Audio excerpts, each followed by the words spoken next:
Hello students. In this video we are going to talk about Europe as it encounters America.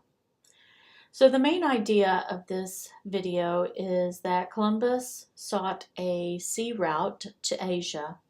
Instead, he landed in the Americas. So the objectives of this video lecture is for you to be able to describe the Viking and Spanish explorations of North America, and to be able to summarize Columbus's journey and the impact on Native Americans and Europeans. So let's get started.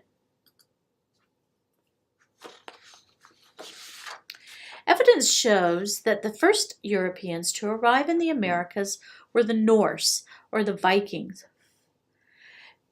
These are people who came from Scandinavia.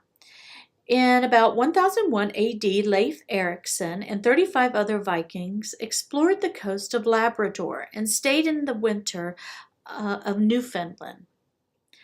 Viking attempts to settle permanently in the Americas failed, mainly because the Native Americans opposed them. Unlike later European colonists, the Vikings did not have better weapons than those of the Native Americans, who outnumbered them. Erikson was believed to be the first European to arrive in North America. It is speculated that Norsemen may have come as far as present-day Minnesota. Here on the picture on the left, you see a statue of Erikson is near the Minnesota state capitol.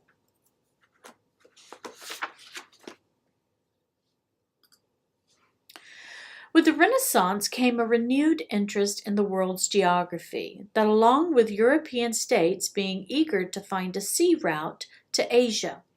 In the 200 ADs, the Greek-educated Egyptian geographer and astronomer Claudius Ptolemy drew maps of a round world, completed with 360 lines of latitude, 1 degree apart, projected onto a flat surface.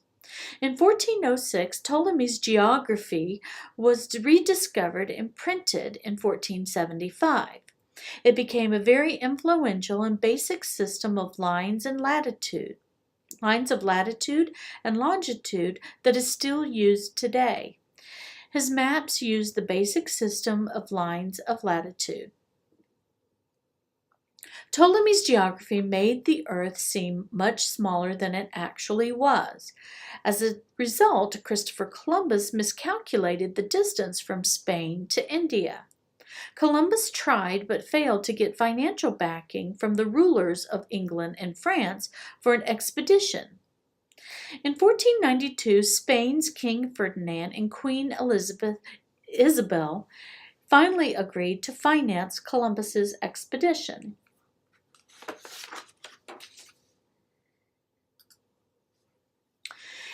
In the mid-1400s, Christopher Columbus, an Italian navigator, became interested in sailing across the Atlantic. Columbus and his 3 ships left Spain in August 1492. After a long, frightening trip across the Atlantic, they landed in the Bahamas, probably on what is today Watling Island. He called the Taino people he met Indians because he thought he had reached the Indies. Columbus also found the islands of Cuba and Hispaniola.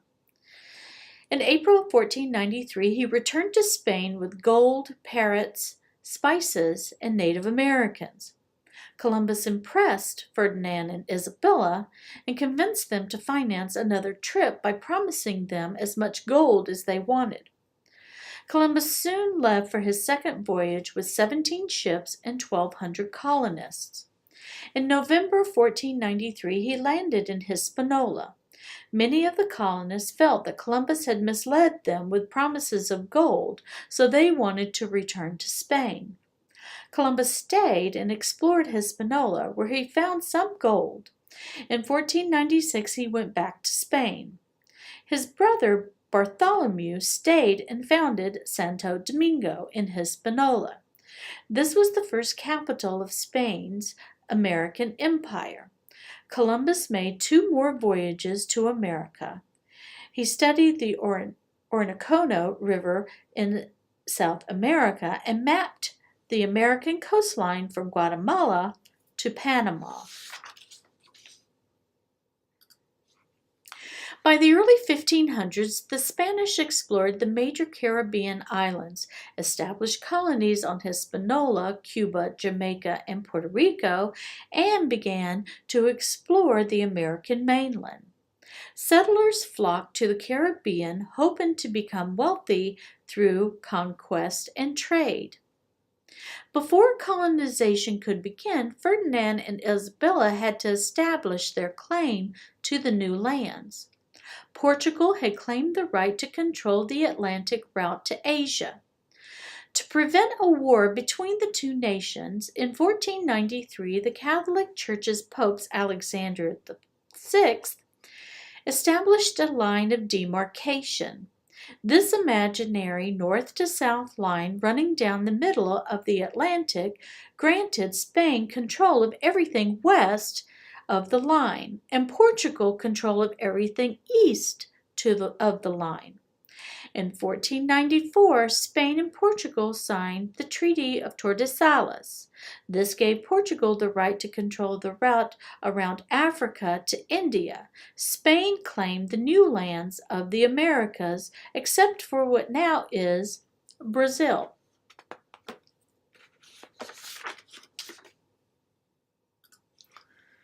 The Americas were named after Amerigo Vespucci, an Italian who repeated Columbus's voyage, sailing for the Spanish in 1499 and for the Portuguese in 1501. He sailed far south along the coast of South America and eventually discovered that this large landmass could not be part of Asia. His descriptions of the New World were widely read in Europe. In 1507, a German scholar published a study in which he proposed that the new continent be named America for Amerigo the discoverer.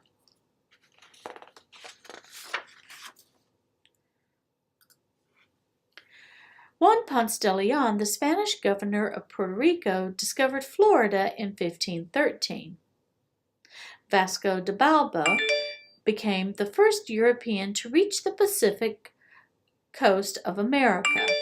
He crossed the Isthmus of Panama and was the first from the New World to reach and see the Pacific Ocean.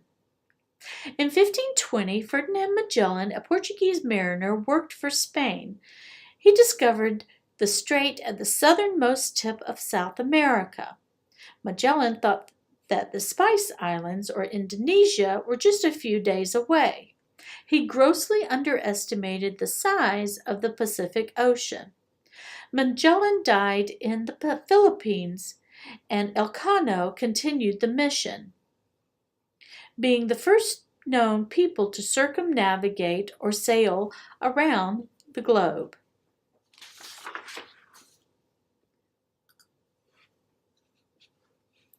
The Columbian Exchange was a series of interchanges that permanently changed the world's ecosystems and changed nearly every culture around the world. Native Americans taught the Europeans local farming methods and introduced them to new crops and foods such as corn, tobacco, and the potato. Europeans also adapted many devices invented by the Indians, such as the canoe. The Europeans introduced Native Americans to many crops such as wheat, oats, and barley, and to domestic livestock.